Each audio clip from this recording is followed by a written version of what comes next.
Everyone, स्वागत है students आपका हमारे यूट्यूब चैनल में। तो नेक्स्ट टॉपिक स्टूडेंट्स हमारा रहेगा बाउंडनेस ऑफ सेट्स। तो पिछले लेक्चर में हमने सुप्रीमम इनफीमम के क्वेश्चंस कैसे हैंडल करते हैं वो हमने देखा था, ठीक है। तो नेक्स्ट जो कंसेप्ट हमारा आता है वो बाउंडनेस के बारे में आता है कि किसी सेट को आप बाउंडेड कब बोलोगे, ठीक है। तो इसमें भी मैंने क्वेश्चंस को जो क्वेश्चन पूछे जाते हैं 3 कैटेगरी में डिवाइड किए हैं। तो फर्स्ट टाइप जो आपकी आ सकती है वो आती है जो सबसेट होगा वो किस में आ जाएगा, रियल नंबर में, ठीक है। कि जब आपको कोई सेट रियल नंबर के अंदर दिया जाए तो आप इस क्वेश्चन को कैसे अप्रोच करोगे कि वो बाउंडेड है या नहीं। तो हमने देखा था कि इसमें 2 टाइप्स हमने स्टडी की थी, बाउंडेड अबव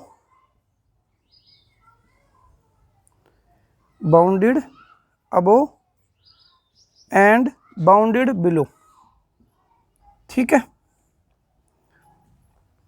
ये 2 कॉन्सेप्ट हमने इसमें किए थे जब सबसेट नॉन एम्प्टी की बात कर रहे थे हम। तो ये भी आपने ध्यान रखना है, नॉन एम्प्टी भी लगा लो यहाँ पे कि non empty subset of R, 2 concept bounded above bounded below. इसमें आया था आपका सुप्रीमम कंप्लीटनेस एक्सियम जो किया था LUB प्रॉपर्टी, और यहाँ से हम पहुँचे थे इनफीमम पे, ठीक है जी।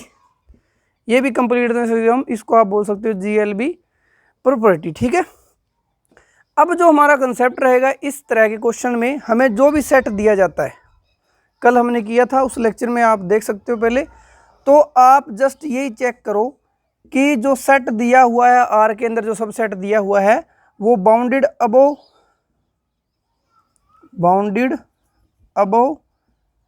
As well as bounded below, ये दोनों चीज होनी चाहिए। अगर ये दोनों चीज़ की सेट के अंदर है तो उसको हम क्या बोल देंगे कि वो बाउंडेड आ जाएगा। अगर इनमें से एक भी चीज़ मिस हो जाती है तो उसको हम बाउंडेड नहीं बोलेंगे, ठीक है जी। एग्जाम्पल के लिए अगर आप सेट ऑफ नेचुरल नंबर लेते हो तो हमने देखा था कि इसके लिए कोई अपर बाउंड नहीं मिल पाता, आर्किमिडीयन प्रॉपर्टी से देखा था। तो ये सब सेट है आर का, नॉन एम्प्टी है, अपर बाउंड नहीं है इसका, यानी कि बाउंडेड अबो इसमें प्रॉपर्टी मिस होगी कि ये बाउंडेड अबो नहीं आ रहा यहाँ पे, ठीक है जी। तो इस सेट को हम बाउंडेड नहीं बोलेंगे। इसी तरह से आप सेट ऑफ इंटीजर्स ले सकते हो, वो ना बाउंडेड अबो है ना बाउंडेड बिलो है, तो ये भी क्या होगा, बाउंडेड आपका सेट नहीं आएगा, ठीक है जी। इसी तरह से 1 इंटरवल क्लोज्ड 6 ये लिया था, तो इसमें हमने देखा था ये बाउंडेड बिलो भी हो गया था, बाउंडेड अबो भी हो गया था, ठीक है। तो ऐसे सेट को हम बोलते हैं बाउंडेड। फिर हमने दूसरी टाइप में जब आपका सेट क्या हो, वेरिएबल्स में n नेचुरल नंबर वेरी करता है, जैसे कि 1/n था, तो यहाँ पे हमने इसका जो मैक्सिमम निकला था वो 1 आया था LUB, और जो लिस्ट अपर बाउंड 1 आने के बाद GLB आपका 0 आ गया था, ठीक है। तो यानी सुप्रीमम इनफीमम दोनों मिल गए थे, बाउंडेड अबव भी हो गया था, बाउंडेड बिलो भी हो गया था, तो इसको हमने बोला था बाउंडेड, ठीक है। फिर एक टाइप हमने की थी MN/1 + M + n, यहाँ पे दोनों के दोनों M और N क्या कर रहे थे, नेचुरल नंबर थे, ठीक है। तो यहाँ पे हमने देखा था इसका आई थिंक GLB मिला था, हमें GLB मिल गया था, 3 आया था, ठीक है। लेकिन LUB नहीं मिला था, लिस्ट अपर बाउंड नहीं मिला था, उसको हमने इन्फिनिटी लिया था। वो जब आपने m को n के इक्वल पुट किया था तो वहाँ से हमें पता चला कि n एक्सटेंड टू इन्फिनिटी पे इसकी लिमिट क्या आ रही थी, इन्फिनिटी, ठीक है। तो इस तरह से हमें करना है कि जब आपको सबसेट रियल नंबर्स के अंदर दिया जाए तो आप चेक करो कि बाउंडेड अबव या बाउंडेड बिलो है या नहीं। अगर दोनों प्रॉपर्टी सेटिस्फाई हो जाती हैं तो आप उसको बोलोगे बाउंडेड सेट इन R। अब हम चलते हैं, जब हमें R2 R3 इनके अंदर जब कोई सेट दिया जाए तब उसको हम कैसे चेक करेंगे कि बाउंडेड है या नहीं। नेक्स्ट स्टूडेंट्स, जो बाउंडनेस के बारे में हमें पूछा जा सकता है वो आपको पूछा जाएगा कि सबसेट आपको R2 या R3 के अंदर दिया जाता है, फिर पूछा जाता है कि आप बाउंडनेस के बारे में चेक करो। अब हमने देखा ही होता है कि जैसे कि हम सुप्रीमम इनफीमम R के अंदर निकाल लेते हैं, ठीक है, क्योंकि वहाँ पर हम कंपेयरिंग कर पाते हैं, लेकिन R2 R3 के अंदर सुप्रीमम इनफीमम की बात हम नहीं कर पाते, ठीक है, क्योंकि वो हम ऑर्डर टोपोलॉजी के अंदर पढ़ते हैं, तो ऐसा हमने अभी तक नहीं पढ़ा हुआ, तो उस कंसेप्ट से यहाँ पे हम नहीं जा सकते कि सुप्रीमम इनफीमम की बात नहीं कर पाएंगे, ठीक है। तो हम यहाँ पे भी दो कैटेगरी में पहले डिवाइड करेंगे इसको भी। सबसे पहले कि अगर आपको जो भी कर्व दिया जाता है उसके बारे में अगर आपको आइडिया हो, उस कर्व के बारे में आप उस कर्व को बना सकते हो, ठीक है जी। जैसे कि आपको x square plus y square is equal to a square, a radius कोई फाइनाइट रेडियस का सर्कल दे दिया जाए, ठीक है जी। A x is equal to b y square, ठीक है। अब ये दिख रहा है आपको पैराबोला है, ये सर्कल है, ठीक है। A x plus b y plus c is equal to 0, ये आपको पता है प्लेन होता है। अगर सी 0 हो जाता है तो plane passing through origin, otherwise अगर सी नॉन जीरो है तो आप क्या बोल देते हो, plane passing not passing through origin, ठीक है जी। तो इनके बारे में आपको आइडिया है, चाहे कोई लाइन हो, ठीक है। इसमें इलिप्स भी हो सकता है आपका, X square by A square Y square by B square is equal to 1। तो इसमें हमने उन कैटेगरीज को डाल दिया है, चाहे आपका 3D में भी हो ऐसा, R3 में भी हो सकता है। इसमें हमें एक कंसेप्ट लगाएंगे कि if we can enclose the curve in the circle of finite radius। इस कंसेप्ट को समझो थोड़ा। इसमें क्या बोल रहा है कि आपने एक कर्व बना लिया, ठीक है, आपको पता था, आपने बना लिया। अगर हम उसको इनक्लोज्ड मतलब उसमें बाउंड कर पाएंगे, उसमें उस रीजन के अंदर वो अंदर आ जाए कर्व पूरा का पूरा, हम उस रीजन में, जैसे कि अगर सर्कल की बात करते हो, एलिप्स की बात करते हो, ठीक है। तो हमने ये एलिप्स बना लिया यहाँ पे। तो इसको आप, ये जो रेडियस है, ये जो मेजर एक्सिस होगी इसकी, उससे बड़ी रेडियस का आप सर्कल लो तो आप क्या कर पाओगे, कोई भी एलिप्स होगा जिसकी मेजर एक्सिस आपको पता चल जाएगी, उससे बड़ी रेडियस का आप कोई भी सर्कल लो, वो उसको क्या कर देगा, उसके अंदर बाउंड हो जाएगा, उसके अंदर ये इनक्लोज्ड हो जाएगा, ठीक है जी। अब देखते हैं, जैसे कि मतलब अब सर्कल दे दिया जाए तो सर्कल तो खुद ही एक क्या हो रहा है फाइनाइट रेडियस का है, तो वो तो बाउंड हो ही जाएगा, ठीक है। अब बात करते हैं पैराबोला की। तो ये पैराबोला इस टाइप से बन जाएगा, आगे ये बढ़ता जाएगा, इधर भी इधर भी। अब इसके लिए अगर हम कोई फाइनाइट रेडियस का सर्कल ड्रॉ करने की कोशिश करें तो आप नहीं कर पाओगे, क्योंकि जितनी बड़ी रेडियस का करोगे उससे बड़े आपको इस साइड वैल्यूज मिलती रहेंगी, ठीक है जी। ये प्लेन है तो यहाँ पे भी आप इसको ही बाउंड नहीं कर पाते। लाइन की बात करोगे तो मान लो आपने इस तरह से कर्व लगा लिया, अब ये इस तरफ भी जाएगा, इस तरफ भी जाएगा, अनबाउंडेड हो जाएगा। लाइन सेगमेंट है तो बात अलग है, लेकिन अदरवाइज लाइन है, आप इसको भी फाइनाइट रेडियस के सर्कल में इनक्लोज्ड नहीं कर पाओगे, ठीक है। तो एक तो हमारा कंसेप्ट ये था कि इस तरह से आपको पता चल जाए। अब दूसरा, इसी कैटेगरी में हम, अगर आपको दे दिया जाए question X cube plus Y cube is equal to 1, X 2/3 Y की पावर 2/3 इज इक्वल टू 1, इस तरह के कर्व आपको दिए जाए तो आपको वहाँ पे डायरेक्टली आइडिया नहीं हो पाता। तब हम कैसे करते हैं वो हम डिस्कस करते हैं। तो जब आपको डायरेक्ट ग्राफिकल रिप्रेजेंटेशन आपको पता नहीं होती कर्व की, तो उसके बावजूद भी आपको ऐसे क्वेश्चंस के अंदर जो अप्रोच लगानी है वो क्या रहेगी कि देखो, ये जो कर्व बनेगा वो एक्स और वाई से बनेगा। इसमें एक्स और वाई दो वेरिएबल्स हैं, इसमें आप डिपेंड करवा सकते हो वाई को एक्स पे, एक्स को वाई पे, ठीक है जी। तो यहाँ से हम कैसे चेक करते हैं कि जिनसे ये कर्व बना हुआ है, जो इसके कंस्टिट्यूएंट्स है, मतलब कि एक्स और वाई, अगर हमने जितने कंस्टिट्यूएंट्स ये बन रहा है उनको अगर बाउंड कर दिया, उनकी लिमिट्स दिखा दी कि वो एक्स आपका less than equal to this है, वाई आपका अलग है, तब आप यहाँ क्या कर पाओगे, बाउंडनेस के बारे में क्लियर हो पाओगे। जैसे कि फॉर एग्जांपल इन दोनों के अंदर मैं आपको बताता हूँ कैसे करोगे। जैसे कि अगर आपको इस क्रम में दिया जाए तो मैं लिख सकता हूँ Y cube is equal to 1 minus X cube.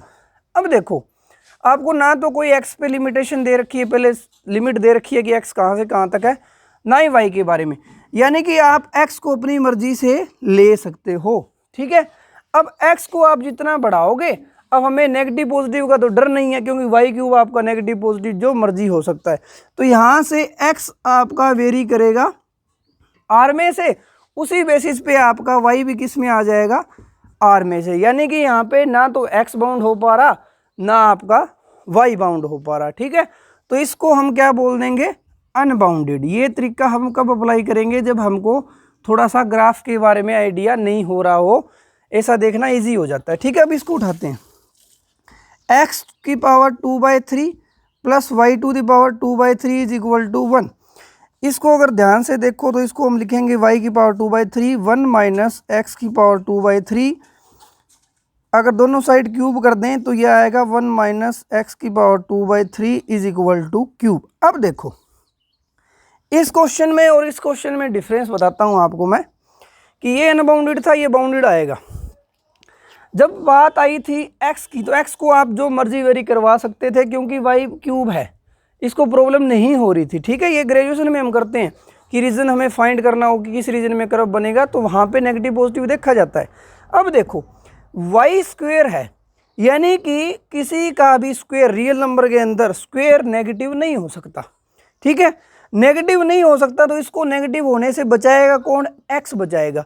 यानी x के ऊपर लिमिट है। अब x को आप 1 से बड़ा, ये जो x की पावर 2/3 है, इसको 1 से बड़ा नहीं रख सकते, क्योंकि अगर x to power 2/3 greater than 1 हुआ, यानी कि y स्क्वायर आपका नेगेटिव आ जाएगा। ऐसा तो पॉसिबल हो नहीं सकता रियल के अंदर रहोगे तो, ठीक है जी। तो उस वजह से हम क्या करेंगे, इसके ऊपर लिमिट लग गई कि इसको आप इससे बड़ा नहीं ले सकते, उससे छोटा ले सकते हो या उसके इक्वल ले सकते हो। उसी केस में अब y डिपेंड कर रहा है x पे, तो x की जब लिमिट ये लग गई तो y भी क्या हो जाएगा, आप अगर इसमें मैक्सिमम वैल्यू क्या है, y की मिनिमम वैल्यू 0 हो जाएगी, क्योंकि 1 पुट कर दोगे, बाद में ये 1 से छोटा रहेगा, ठीक है जी।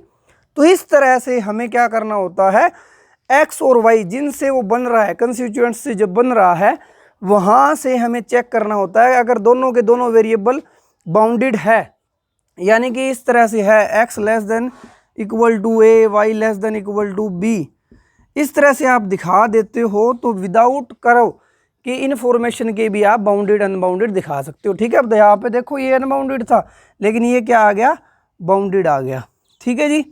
इस तरह से आप आइडिया ले सकते हो। अब कुछ और एग्जांपल्स करते हैं जिससे आपको क्लियरिटी आएगी। X y is equal to 1, ठीक है, और x y is equal to 1 इसका जो ग्राफ होता है मैं आपको बता दूं कि x y is equal to c. अगर ये सी आपका आए पॉजिटिव तो इन दो रीजन में फर्स्ट एंड थर्ड में बनता है, इफ़ क्या हो, सी पॉजिटिव हो। अगर आपका आ जाए सी नेगेटिव तो सेकंड, और ये बनता आपका फोर्थ में जब आपका सी नेगेटिव हो जाए। तो ये आपको ध्यान रखना है। तो यहाँ पे 1 आया हुआ है यानी कि पॉजिटिव है, तो ग्राफ आपका बनेगा इस तरह से, यानी कि आपको आइडिया है कर्व के बारे में। ये 2-4 कर्व तो होते हैं जिनके बारे में आपको पता होना चाहिए। अब हम क्या करेंगे, फाइनाइट रेडियस का सर्कल ड्रॉ करने की कोशिश करेंगे इसको इनक्लोज करने की, लेकिन नहीं कर पाएंगे क्योंकि ये आगे चलता चला जाएगा, पैरेलल हो जाएगा एक्स एक्सिस के, ये वाई के हो जाएगा। तो कितना बड़ा मर्जी आप फाइनाइट रेडियस का सर्कल लो, इसको आप बाउंड नहीं कर पाओगे, ठीक है जी। तो ये सेट क्या हो जाएगा, अनबाउंडेड।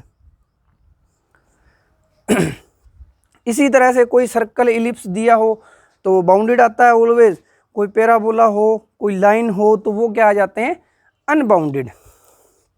अब एक क्वेश्चन आपको देता हूं मैं, मोड एक्स, यानी कि हमने एक सेट लिया हुआ है एस, जिसमें हमने लिए हुए हैं एक्स और वाई, कहाँ से, R2 में से, such that mod x plus mod y less than equal to 1, यानी कि एक्स और वाई के ऊपर ये कंडीशन लगा दी। कंडीशन लगा दी तो अब यहाँ से हमें क्या करना है ऐसे क्वेश्चंस के अंदर, इसका तो आप ग्राफ भी इजीली ड्रॉ कर सकते हो, ग्राफिकली भी पता चल जाएगा आपको। अदरवाइज हमें पता है कि mod x plus mod y ये दोनों की दोनों पॉजिटिव क्वांटिटी है, तो यहाँ से ग्रेटर देन इक्वल टू, क्योंकि हमें ये नहीं पता नेचुरल नंबर है या नहीं है, तो यहाँ पे इक्वल टू का साइन भी आ जाएगा। लेकिन इनमें से एक से तो बड़ा ही होंगे दोनों का सम, इसी तरह से ये दोनों के दोनों का सम जो है वो एक के वाई से भी बड़ा हो जाएगा, मोड वाई। ये दोनों चीज़ देखो। अब मोड एक्स जो है वो इस सम से लेस होगा, इक्वल भी हो सकता है। इसी तरह से मोड वाई है लेस देन इक्वल टू इस सम से, यानी कि ये sum less than equal to 1 आ रहा है, दिया ही हुआ है ना। तो यहाँ पे x को भी बाउंड दिखा दिया हमने, y को भी बाउंड दिखा दिया, तो यानी कि ये जो सेट लिया हुआ है हमने वो क्या है, बाउंडेड है। ठीक है जी, इस तरह से हमने अप्रोच करना है क्वेश्चंस को, जिस तरह से भी आपके माइंड में जो भी मेथड स्ट्राइक करे। तो एक माइंड सेट भी बनाना है आपने, ठीक है, कि देखो अगर कर्व बना सकते हो तो हमें अप्रोच करनी है बाउंड करने वाली, कि इनक्लोज कर पा रहे हैं या नहीं। अगर हम ग्राफ नहीं बना पा रहे, आइडिया नहीं लग पा रहा, तो आपको फिर ये चेक करना है कि हम क्या एक्स और वाई में से किसी को बाउंड कर पा रहे हैं, दोनों को। अगर एक को नहीं कर पाए तो फिर नहीं बोल पाएंगे, क्योंकि यहाँ पे हम एक्स को नहीं कर पाए थे, वाई अपने आप ही नहीं हुआ था। ठीक है, तो इस तरह से। अब थर्ड कैटेगरी में एक और क्वेश्चन हमने देखा है, वो करते हैं कि थर्ड कैटेगरी में आप क्वेश्चंस को कैसे करते हो। थर्ड कैटेगरी के अंदर जो बाउंडनेस की बात की जा सकती है स्टूडेंट्स, वो हम एक एग्जांपल के थ्रू समझते हैं। कि पहले मैं एग्जांपल दूंगा आपको, वहां से समझते हैं कि क्या रिजल्ट हमारे पास आता है। ठीक है, एक सेट दिया जाए आपको S, जिसके अंदर एलिमेंट आपने डाले हुए A प्लस √P, जहाँ पे P क्या है, प्राइम नंबर। ठीक है जी, और A और B जो है वो आपके आ रहे हैं सेट ऑफ इंटीजर्स में, और P इज प्राइम नंबर। ठीक है, ये आप इसमें 2, 3 जो मर्जी ले सकते हो। अब इस सेट के बारे में हमें बात करनी है कि ठीक है, तो यहाँ पे हम किस तरह से आइडिया लगा सकते हैं। तो इसको हम अगर ऑब्जर्व करें, इसमें अगर मैंने B को 0 रखा, ठीक है, B को रिस्ट्रिक्ट कर दिया, फिक्स कर दिया 0, तो इसके अंदर क्या A क्या करने लग जाएगा, वेरी। यानी कि उस टाइम A प्लस √P का B का मीनिंग क्या रह जाएगा, A ही रह जाएगा, जो कहाँ से है, इंटीजर में से। ठीक है, अब यहाँ से हमें ये पता चल गया, अगर आप B को 0 पुट करोगे तो सेट ऑफ इंटीजर है वो भी S के अंदर आ रहा है। ठीक है, सेट ऑफ इंटीजर पूरा का पूरा इसके अंदर बैठा हुआ है। ठीक है, अब देखो इसमें कंसेप्ट कैसे अप्लाई करते हैं हम कि छोटा सेट, अब ये है इसके अंदर वाला, ये हमें पता है अनबाउंडेड होता है, ये हम पहली क्लास में कर चुके हैं। अनबाउंडेड क्यों होता है, ये ना तो बाउंडेड अबो ना बाउंडेड बिलो।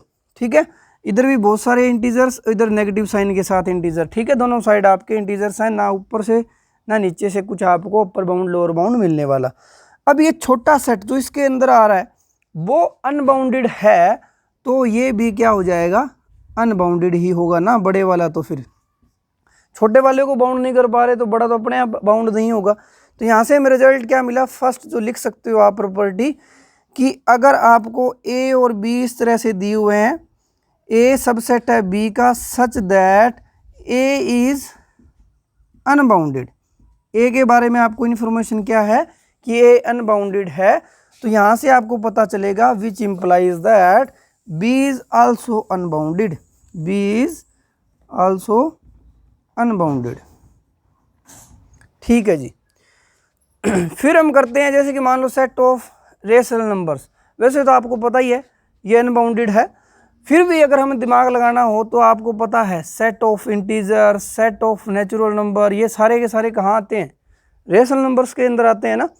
अब रेशनल नंबर के अंदर जो छोटे छोटे सेट बैठे हुए हैं इंटीजर, वो हमने देखा अनबाउंडेड है। अगर ये भी ना समझ आए तो उसके अंदर बैठा हुआ है नेचुरल नंबर, जो भी अनबाउंडेड है वो था, तो बाउंडेड तो नहीं हुआ था ना ये, तो ये भी बाउंडेड नहीं है छोटे वाला, तो ये भी अनबाउंडेड हो जाएगा, उसकी वजह से ये भी अनबाउंडेड हो जाएगा। ठीक है, सेम प्रोसेस आप कर सकते हो Q क्रॉस Q के लिए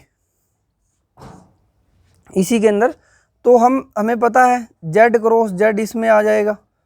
ठीक है, कंसेप्ट वाइज हमें चलना है, तो Z क्रॉस Z, क्योंकि हमें पता है कि Z जो है वो सेट ऑफ इंटीजर जो है रेशनल नंबर के अंदर आता है, तो Z क्रॉस Z इसके अंदर आ जाएगा।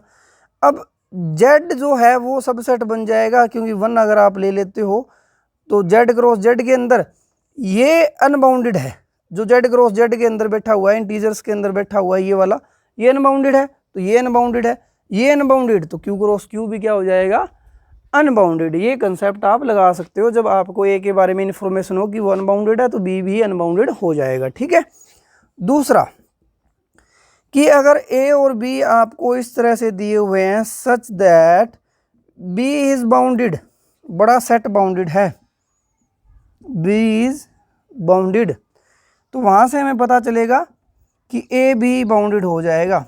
अभी देखते हैं, हमने फर्स्ट टाइप की थी, उसमें हमने देखा था कि कोई भी सेट बाउंडेड कब होगा, जब हम इसको इनक्लोज कर लेंगे कोई फाइनाइट रेडियस के सर्कल में।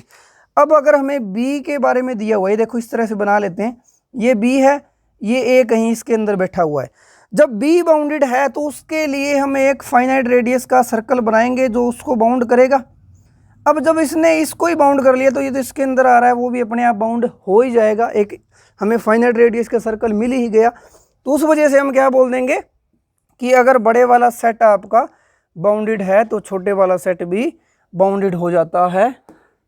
तो इस तरह से हम दो टाइप के क्वेश्चन यहाँ पे हमने डिस्कस कर लिए, दो रिजल्ट काफ़ी यूज़ होते हैं, ठीक है, इस तरह के क्वेश्चंस करने के लिए।